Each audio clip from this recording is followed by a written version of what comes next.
राधे कृष्णा आप सभी को।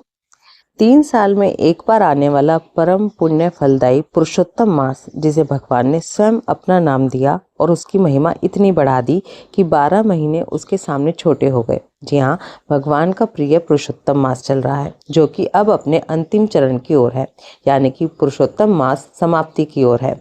और हमारे शास्त्रों में बताया गया है कि जब भी हम कोई अनुष्ठान करते हैं, कोई भी व्रत पूजा पाठ करते हैं, तो उसका उद्यापन करना बहुत ज़रूरी है, तभी उस अनुष्ठान का पूरा फल हमें मिल पाता है।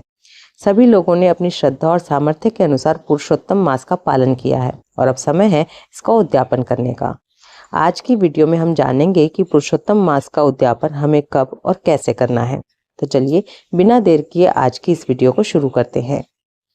सबसे पहले आपको बता दूं कि पुरुषोत्तम मास में अगर आपने कोई छोटे से छोटा नियम भी लिया है, जैसे केवल महात्म सुना है या केवल कहीं पर दीपदान किया है, केवल गंगा स्नान किया है, कुछ भी अगर छोटे से छोटा कार्य आपने किया है, तो आपको पुरुषोत्तम मास का उद्यापन करना ही चाहिए। बल्कि मैं तो कहूँगी कि अगर आपने पूरे महीने कुछ भी नहीं किया है, तब भी पवित्र महीनों का जो अंतिम दिन होता है, उस दिन आपको कुछ ना कुछ करना ज़रूर चाहिए, जिससे कि आपको उस महीने का फल मिल सके।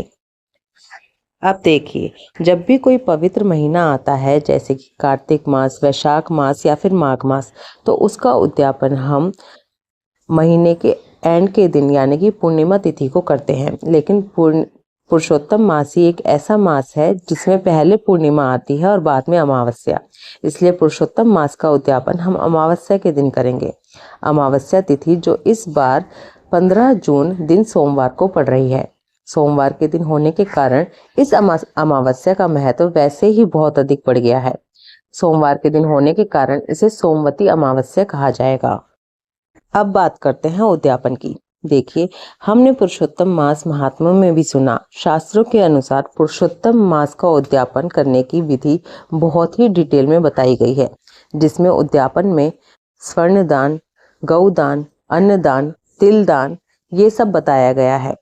लेकिन सबके लिए ये सब कर पाना पॉसिबल नहीं है, इसलिए जो जरूरी है वो जानते हैं कि इस दिन हमें क्या करना चाहिए। देखिए, पुरुषोत्तम मास के अंतिम दिन यानी कि अमावस्या के दिन ब्राह्मण को भोजन कराएं।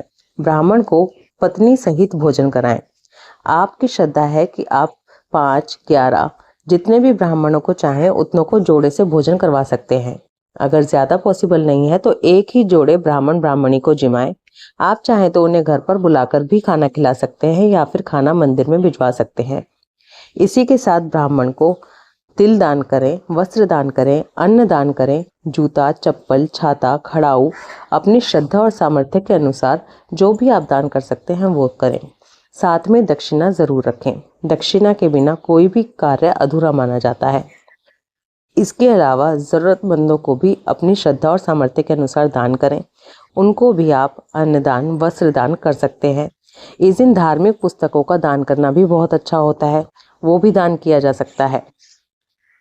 गर्मी बहुत पड़ रही है तो आप चाहें तो शिकंजी, ठंडाई, इस तरह का दान भी जरूरतमंदों को कर सकते हैं। जब हम किसी जरूरतमंद को दान करते हैं तो उसमें दक्षिणा नहीं रखी जाती, लेकिन जब भी हम कोई दान ब्राह्मण को करते हैं तो उसमें दक्षिणा अवश्य रखी जाती है। अगर आपने पूरे पुरुषोत्तम मास में एक भी बार गंगा स्नान नहीं किया है तो कोशिश कीजिए कि आप इस दिन यानी कि सोमवती अमावस्या के दिन गंगा स्नान करें। सोमवती अमावस्या है, पुरुषोत्तम मास का अंतिम दिन है। इस दिन गंगा स्नान का महत्व बहुत बहुत ज़्यादा है। लेकिन अगर फिर भी ये पॉसिबल नहीं है तो घर के पानी में गंगा जल, काले तिल, आंवले का रस मिलाकर ब्रह्म मुहूर्त में स्नान करें और उसके बाद सूर्य नारायण भगवान को जल अर्पित करें और उसके बाद अपने उद्यापन की तैयारी करें। इसी के साथ पुरुषोत्तम मास का महात्म्य यदि आपने सुना है तो उसके 11 या 21 रुपये भी मंदिर में ज़रूर चढ़ाएं। अगर आपने पुरुषोत्तम मास में दीप दान का नियम किया है तो सोना, चांदी, तांबा या पीतल का दीपक लें, साथ में रुई और घी लें और उसे भी मंदिर में दान करें। अगर घी पॉसिबल नहीं है तो आप तिल का तेल भी ले सकते हैं। इसी के साथ अगर आपने पुरुषोत्तम मास में किसी भी खाने पीने की चीज़ का त्याग किया है, जैसे कि किसी ने राजमा छोड़े हैं, किसी ने कोई भी चीज़ छोड़ी है, तो उसको भी दान दें और उसके बाद ही वो खाना शुरू करें। इस दिन तिलों का दान करें। इस दिन तिल का दान करना बहुत बहुत ही उत्तम होता है। अगर आपने पूरे पुरुषोत्तम मास में अभी तक मालपुओं का दान नहीं किया है तो मालपुओं का दान ज़रूर करें। पुरुषोत्तम मास में मालपुए का दान करना बहुत ही उत्तम होता है और अमावस्या के दिन यानी कि पुरुषोत्तम मास की अमावस्या के दिन तो इसका महत्व और भी अधिक बढ़ जाता है। इसलिए अगर अभी तक आपने मालपुए दान नहीं किए हैं तो ज़रूर करें। आप घर पर ही आसानी से मालपुए कैसे बना सकते हैं इसकी वीडियो ऑलरेडी चैनल पर है, एक बार देखें, उससे आपको ज़रूर हेल्प मिलेगी। अब बात करते हैं उन लोगों की जो बिल्कुल भी सामर्थ्यवान नहीं है और किसी भी तरह का उद्यापन नहीं कर सकते। तो देखिए, आप चाहे तो आटा भूनकर उसमें चीनी मिलाकर चींटियों को आटा खिला सकते हैं। आप चाहे तो गौओं को चारा खिला सकते हैं। कुछ ना कर पाने की स्थिति में यही करना उत्तम होता है और यही हमारा उद्यापन माना जाता है। उद्यापन करने के बाद उद्यापन करते समय भगवान के आगे हाथ जोड़कर उनसे प्रार्थना करें और अपनी गलतियों के लिए क्षमा ज़रूर मांगें। भगवान को कहें कि भगवान, हम अज्ञानी हैं, कुछ नहीं जानते, हमारे मंत्रहीन, क्रियाहीन और भक्तिहीन पूजन को स्वीकार कीजिएगा।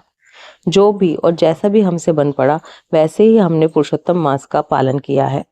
हमें हमेशा अपनी शरण में रखिएगा। हम मुझे और मेरे परिवार पर अपनी कृपा सदैव बनाए रखिएगा। भगवान से इस तरह से प्रार्थना करें और उसके बाद ओम नमो भगवते वासुदेवाय इस मंत्र का जाप करें। हम सभी बड़े भाग्यवान हैं कि हमें मनुष्य जन्म मिला है। मनुष्य जन्म पाकर हम पिछले जन्म के कर्मों को तो भोग ही रहे हैं, लेकिन अपने अगले जन्म के प्रारब्ध भी इकट्ठे कर रहे हैं और ये दान पुण्य यही इकट्ठा किया हुआ प्रारब्ध होता है। इसलिए अपनी श्रद्धा और सामर्थ्य के अनुसार ज़्यादा से ज़्यादा दान करें। आई होप इस वीडियो में दी गई इन्फॉर्मेशन आपके लिए हेल्पफुल होगी। इस वीडियो से रिलेटेड अगर कोई भी क्वेश्चन आपके पास हो तो कमेंट ज़रूर करें। राधे कृष्णा।